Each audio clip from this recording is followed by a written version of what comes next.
a more serious note, guys, welcome back. And we have the last piece we need to finish the brakes, the Wilwood Big Brake Assembly Kit on the 04 Mustang. And the last piece is so exciting. It is the emergency brake cable. We needed them. They were custom to Wilwood. We did not know that. Now we've got it. Now we can install it. Now the brake should be completely done after a brake bleed and these bad boys installed. Hardest part of this is going to be removing the back seat, which is not going to be hard at all. And let's get straight into making this thing stop on a dime.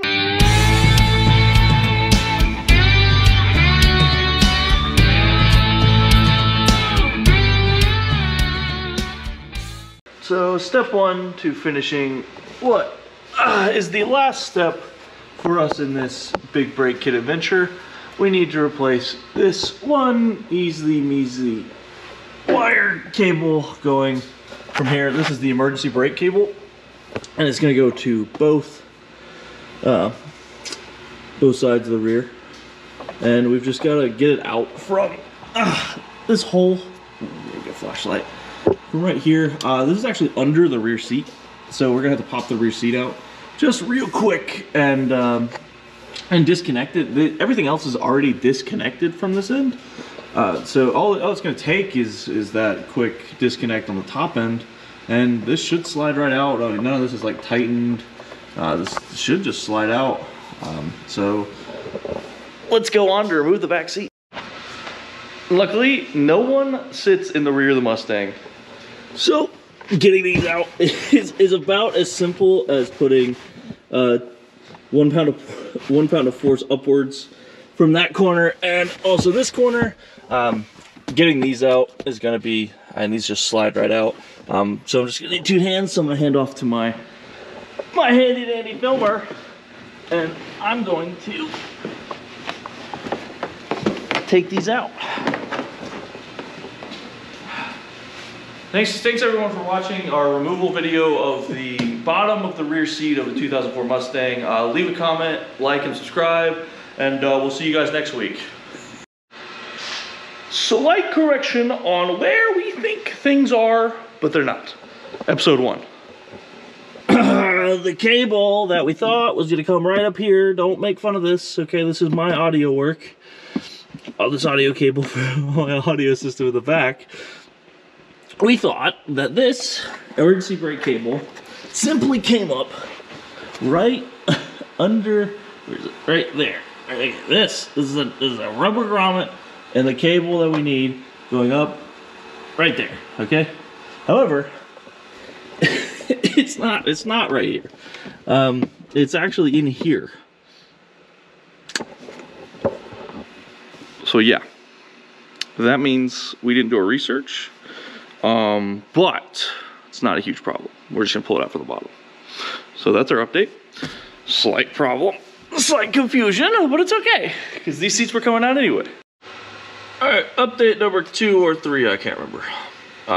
After our initial investigation, the emergency brake cable went up into a grommet right here. We thought, logically, that this went up to the rear seat, which is right here. So we removed the rear seat, thinking it would just be up top. It is not. So what it actually does is it goes through and cuts in towards the car, and then it comes up here, and then actually goes above the drive shaft, and is connected above the drive shaft right here. I would say makes our life easier. It's a very easy spot to get to. The hardest part will be running it back through here, but that's not going to be much of a trick. This rear seat did not have to be deleted. That was our mistake after just some initial looking, but this will be just as easy. So we're gonna go ahead and pop this out. This is your daily PSA to wear safety glasses and or sunglasses and or any type of eye protection if you're working under the car. It can get pretty dirty under there, but I did want to give a slight update what we're dealing with on the connectors that are up on top of the drive shaft. So this isn't exactly it because it's the new one. This is Wilwood's. However, it's a similar concept. So all these pins need to be pushed down, and it needs to be slid into what is essentially there's a little holder. So this slides in and it kind of locks in. To get them out, you're gonna have to push all of these down and slide it out the opposite direction. Update numero 4 or 3, whatever, however you're counting. I don't know. We are dropping the drive shafts. The drive shaft. We figured doing 2 of them. One's giving us enough issue where I slightly showed you it's being caught up on top of the drive shaft. So instead of sitting here struggling for 2 of them, we're just gonna remove the drive shaft. It's really not that big a deal. It'll make this job so much easier and it'll go so much quicker. All right, everybody. I can't see what I'm looking at through this camera because it's right on top of my nose when I'm laying under here. Took the drive shaft out. Should have done that to begin with because it takes, 2 minutes to do it instead of 10, minutes of fighting with it. Anyhow, where the emergency brake cable comes through this bracket, it's just a hole in the bracket, and these little ends to the cable, they fit through. They've got some tangs that expand once it goes through the hole, and it holds it into the bracket. The challenge is there's 3 of these tanks, and you have to push them in a little bit in order to get it to go aft in the car. Trying to do it with a drive shaft in the way was a nightmare. You could just get a pry bar in here to get one of them at a time. So take the drive shaft out, make sure the other end of the cable on the caliper is loose because you will need to be able to rotate this cable a little bit. Push the 3 tangs in, push it towards the aft side, and it pops out. This side is already out. You can see my finger coming through the hole. So take the drive shaft out, learn from our mistakes. Alright, so let's look down here, see if I can find a flashlight. I think it's bright enough. We have both sides. I'm just going to show you this side because this side's a lot more open. We have the brand new cable hooked in, I can't see, on both sides right here, going to the caliper all the way down. So one thing we did not talk about is the routing of this. So we did show you how it went into this grommet and went up. So that's not the routing I'm talking about. I'm talking about more the routing here. So one thing to be wary of is this will probably be sitting against your fender liner depending on how you set it up. Highly recommend make sure that's off of that. This is a very mobile section of the vehicle.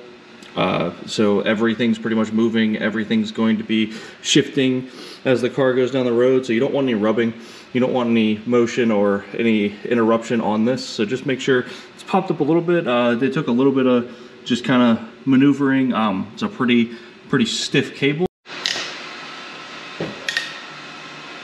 After proper install, we just read the instructions. So we were going to do this anyway, but we were given a few more tips on how to do it correctly.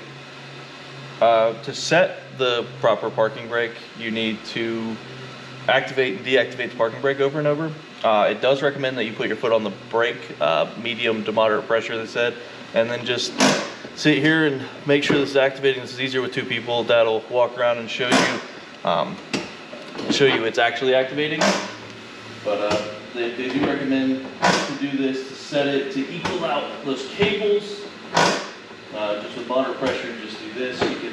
I would hope it's moving. We just tested this, so the parking brakes, both sides were moving.